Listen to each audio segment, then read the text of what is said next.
اعوذ باللہ من الشیطان الرجیم بسم اللہ الرحمن الرحیم الحمد للہ رب العالمین الرحمن الرحیم مالک یوم الدین واشہد ان لا الہ الا اللہ وحدہ لا شریک لہ واشہد ان محمدا عبدہ ورسولہ۔ اسلامی بھائیوں، آخری عشرہ انشاءاللہ عنقریب ہم اس میں داخل ہو رہے ہیں۔ یہ عشرہ بڑی اہمیت اور فضیلت کا ہے، کیونکہ اسی عشرے میں اللہ رب العالمین نے لیلۃ القدر کو رکھا ہے، عظمت والی رات کو رکھا ہے، اور اسی رات کے بارے میں خود اللہ رب العالمین نے بیان کیا کہ یہ بابرکت رات ہے۔ اسی رات میں اللہ رب العالمین نے قرآن کریم کو نازل کیا، اور اس رات کا ثواب اللہ رب العالمین کے ہاں ایک رات 83 سال 4 ماہ سے زیادہ عبادت کا درجہ رکھتی ہے۔ یہ بہت بڑی فضیلت کی بات ہے کہ اگر ہم لوگ چند راتوں جاگ کر قرآن کی تلاوت کریں، اللہ رب العالمین کے لیے نوافل پڑھیں، دعا کریں، اور اپنے اہل خانہ کو بھی بیدار رکھیں، تو یقینی بات یہ ہے کہ اس آخری عشرے میں لیلۃ القدر ہمیں ملے گی۔ اور لیلۃ القدر کے بارے میں جیسا کہ خود اللہ رب العالمین نے کہا، خیر من الف شہر، 1000 مہینے سے بہتر ہے۔ اور اگر 1000 مہینہ اپنی زندگی کا ہم کاؤنٹ کریں تو 83 سال 4 ماہ سے کچھ زیادہ ہوتا ہے۔ بہر صورت میرے بھائیوں، بہت غنیمت کی بات ہے، بہت بڑا انعام ہے، بہت بڑی بخشش ہے، بہت بڑا کرم اللہ رب العالمین کا ہے کہ اس نے ہمیں لیلۃ القدر جیسی عظیم رات دیا ہے۔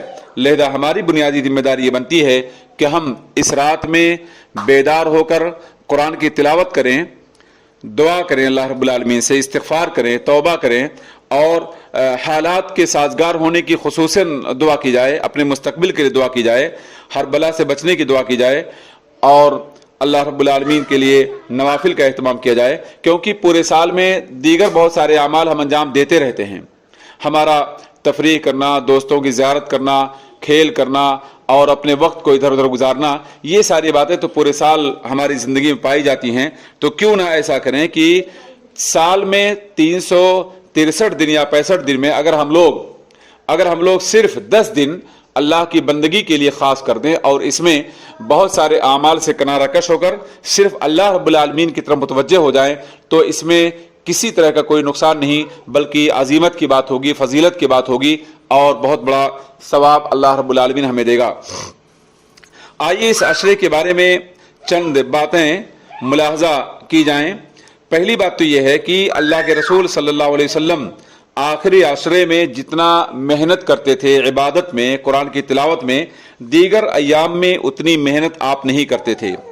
عائشہ رضی اللہ عنہا نبی صلی اللہ علیہ وسلم کے بارے میں کہتی ہیں، کان نبی صلی اللہ علیہ وسلم اذا دخل العشر شد مئزرہ واحیا لیلہ وایقظ اہلہ۔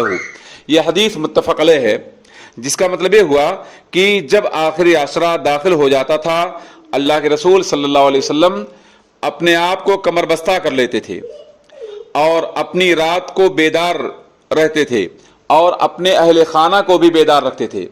تو نبی صلی اللہ علیہ وسلم کا کمر بستہ ہونا اور خود رات بھر بیدار رہنا اور اپنے اہل کو بیدار رکھنا، یہ اس بات کی دلیل ہے کہ اگر ہمیں نبی صلی اللہ علیہ وسلم سے محبت ہے تو ہمیں بھی اس عشرے میں شب بیداری کرنا ہوگا، اور اپنے گھر والوں کو بھی بیدار رکھ کر عبادت کرنا ہوگا۔ اسی طرح سے وہ کہتی ہیں، کان رسول اللہ صلی اللہ علیہ وسلم یجتہد فی العشر الاواخر ما لا یجتہد فی غیرہ۔ یہ حدیث صحیح مسلم میں 1175 پر موجود ہے، جس کا مطلب یہ ہوا کہ آخری عشرے میں جس قدر آپ محنت کرتے تھے، جتنا اجتہاد کرتے تھے، دوسرے دنوں میں اس قدر محنت آپ نہیں کرتے تھے۔ یہ پہلی بات ہوئی جو اس عشرے سے متعلق ہے۔ دوسری بات یہ ہے کہ جو شخص بھی اس عشرے میں قیام کرے گا تو اس کے گناہ اللہ رب العالمین معاف کر دے گا۔ اللہ کے رسول صلی اللہ علیہ وسلم نے فرمایا، من قام لیلۃ القدر ایمانا و احتسابا غفر له ما تقدم من ذنبه۔ یہ حدیث بھی متفق علیہ ہے، جس کا مطلب یہ ہوا جو شخص بھی لیلۃ القدر میں قیام کرے گا، قیام سے مراد نوافل پڑھے گا، تہجد پڑھے گا، دعا اللہ سے کرے گا، اور اسی کے ساتھ ساتھ قرآن کی تلاوت کرے گا اللہ پر ایمان کی حالت میں اور اللہ رب العالمین سے اجر کی امید رکھتے ہوئے، تو اس کے گزشتہ تمام گناہ اللہ رب العالمین معاف کر دے گا۔ تیسری بات اس عشرے سے متعلق یہ ہے کہ ہمیں لیلۃ القدر کا حریص ہونا چاہیے۔ لیلۃ القدر کو حاصل کرنے کے لیے ہمارے دلوں میں لالچ پیدا ہونا چاہیے، کیونکہ اللہ کے رسول صلی اللہ علیہ وسلم کا اس سلسلے فرمان ہے للہ فی لیلۃ خیر من الف شہر من حرم خیرہا فقد حرم۔ یہ حدیث سنن نسائی میں 2105 پر موجود ہے، جس کا مطلب یہ ہوا کہ اس عشرے میں ایک رات ہے جو 1000 مہینے سے بہتر ہے۔ جو شخص اس کی خیر سے، اس کی بہتری سے، اس کی بھلائی سے محروم کر دیا گیا، حقیقت میں وہ شخص محروم ہے۔ محروم کا مطلب کیا ہوا؟ اجر سے محروم ہے، اللہ رب العالمین کی نعمت سے محروم ہے، اللہ رب العالمین کے ثواب سے محروم ہے، زندگی میں برکتوں سے محروم ہے، اور صحت کی دولت سے محروم ہے۔ یہ تمام کی تمام محرومی اس انسان کے ہاتھ آتی ہے جو اس رات میں سوتا ہے، یا اس رات میں وہ لہو و لعب کرتا ہے، اس رات کو گپاسٹنگ میں، گفتگو میں گزار دیتا ہے۔ ایسا انسان حقیقی طور پر محروم ہے۔ یہ نبی صلی اللہ علیہ وسلم کا فرمان ہے۔ اسی لیے اللہ کے رسول صلی اللہ علیہ وسلم نے چوتھا امر یہ ہے کہ لیلۃ القدر کو تلاشنے کا حکم دیا آخری عشرے کی طاق راتوں میں۔ اللہ کے رسول صلی اللہ علیہ وسلم کا فرمان ہے تحروا لیلۃ القدر فی الوتر من العشر الاواخر من رمضان۔ یہ حدیث امام بخاری کے صحیح میں 2017 پر موجود ہے، جس کا مطلب یہ ہوا کہ لیلۃ القدر کو آخری عشرے کی طاق راتوں میں تلاشو، یعنی 21، 23، 25، 27 اور 29۔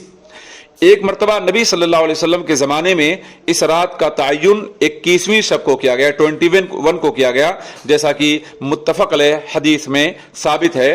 اور اللہ کے رسول صلی اللہ علیہ وسلم نے عبداللہ بن انیس رضی اللہ عنہ کو اس بات کا حکم دیا کہ 23ویں رات میں وہ مسجد میں گزاریں، 23ویں رات مسجد میں جائیں اور عبادت میں اپنے آپ کو مشغول رکھیں۔ تو عبداللہ مسجد میں داخل ہوئے عصر کی نماز پڑھنے کے بعد، اور پھر مسجد سے نہیں نکلے کسی ضرورت کے تحت، یہاں تک کہ انہوں نے صبح کی نماز پڑھ لیا۔ اسی طرح سے اللہ کے رسول صلی اللہ علیہ وسلم کے بھی فرمان ہے تحروها لیلۃ 27، 27ویں رات کو تم تلاشنے کی کوشش کرو۔ یہ حدیث امام احمد بن حنبل کی مسند میں 4808 پر موجود ہے۔ آئیے ذرا پانچویں چیز اس سلسلے میں سماعت کی جائے، وہ یہ ہے کہ لیلۃ القدر میں ایک بہترین دعا ہے، ایک پیاری دعا ہے، ایک مستحب دعا ہے، جس کی تعلیم اللہ کے رسول صلی اللہ علیہ وسلم نے عائشہ رضی اللہ عنہا کو دیا تھا۔ آپ نے انہیں کہا تھا کہ تم جب لیلۃ القدر میں بیدار رہو، جاگو، تو تم کثرت سے اس دعا کو پڑھو، اللہم انک عفو تحب العفو فاعف عنی۔ یہ حدیث امام ترمذی رحمہ اللہ کی سنن میں 3513 پر موجود ہے، جس کا مطلب یہ ہوا اے اللہ رب العالمین، یقیناً تو معاف کرنے والا ہے، بہت بڑی معافی کا تو مالک ہے، اور معاف کرنا تجھے پسند ہے، لہذا مجھے معاف کر دے۔ سوال پیدا ہوتا ہے کہ اس رات کی علامات کیا ہیں؟ اس سلسلے میں اللہ رب العالمین کا فرمان لیلۃ القدر خیر من الف شہر تنزل الملائکۃ والروح فیہا باذن ربہم من کل امر سلام ہی حتی مطلع الفجر۔ اس کا مطلب یہ ہوا کہ یہ عظمت والی رات 1000 مہینے سے بہتر ہے۔ اس رات میں فرشتے اور جبریل امین نازل ہوتے ہیں اللہ رب العالمین کے حکم سے تمام مسائل کے تصفیے کے لیے۔ سال بھر کا فیصلہ لے کر اس رات میں جبریل امین کا نزول ہوتا ہے، انسان کے ساتھ کیا چیزیں پیش آئیں گی، اسے کیا رزق ملے گا، اسے صحت کیا ہوگی، اور اس کے ساتھ کیا مسائل پیش آئیں گے۔ اور اس رات کے بارے میں خود اللہ نے کہا سلامتی ہے، مکمل طور پہ رات پیس ہے، یہاں تک کہ فجر طلوع ہو جائے، فجر نکل جائے تو گویا کہ یہ رات ایک پیس کی رات ہے، ایک سکون کی رات ہے، ایک گائیڈنس کی رات ہے، جس میں اللہ رب العالمین کی جانب سے بندوں کو سکون حاصل ہوتا ہے۔ اسی لیے اللہ کے رسول صلی اللہ علیہ وسلم نے اس کے علامات کو بیان کرتے ہوئے کہا لیلۃ طلقا لا حار ولا باردہ تصبح الشمس یومها حمراء ضعیفہ۔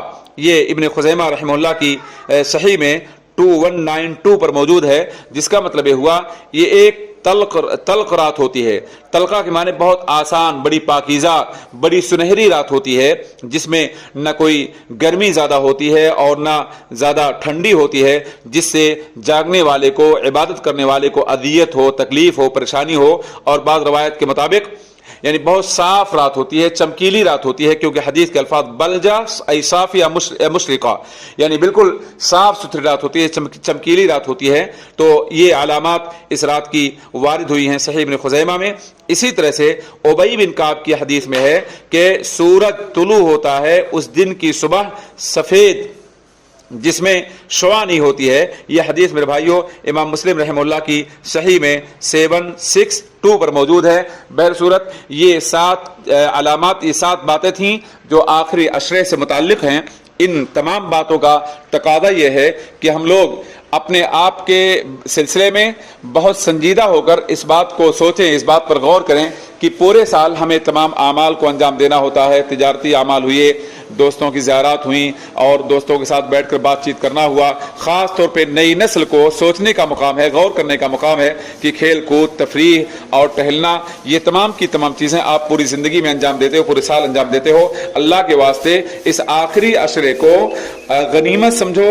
اس آخری عشرے کے میں بیدار رہ کر اللہ رب العالمین کی عبادت میں, قرآن کی تلاوت میں, نوافل میں آپ گزاریے, اور اللہ سے دعا کیجیے اپنی تعلیم کے بارے میں, اپنے فیوچر کے بارے میں, اپنے اہل خانہ کے بارے میں, اپنی صحت کے بارے میں, دشمنوں سے نجات کے بارے میں. اور جو لوگ اسلام دشمن ہیں, جو لوگ اللہ کے باغی ہیں, جو ظلم کرتے ہیں مجبور مسلمانوں پر, ان کے سلسلے میں آپ دعا کریں اللہ رب العالمین سے کہ اللہ انہیں ہدایت سے نوازے, یا پھر اللہ رب العالمین ان میں اپنے قدرت کے کرشمے کو دکھائے. میرے بھائیوں یہ امت ایسی امت ہے جس کے بارے میں اللہ نے کہا کہ اپنے ماضی کو یاد رکھتی ہے. لہذا اپنے ماضی کو یاد رکھتے ہوئے جو اسلام دشمن عناصر ہیں, جو اسلام کو صفحہ ہستی سے مٹانے کی کوشش کرتے اس کے در پہ ہیں, ہمیں ایسے موقع پر, ایسی سنہری رات میں, ایسی مبارک رات میں, ایسی عظمت والی رات میں ان کے لیے دعا کرنا ہوگا. اپنے لیے دعا کرنے کے ساتھ ساتھ اللہ رب العالمین سے دعا ہے کہ اللہ رب العالمین مجھے اور ہمارے سامعین کو اس آخری عشرے میں عبادت کی توفیق دے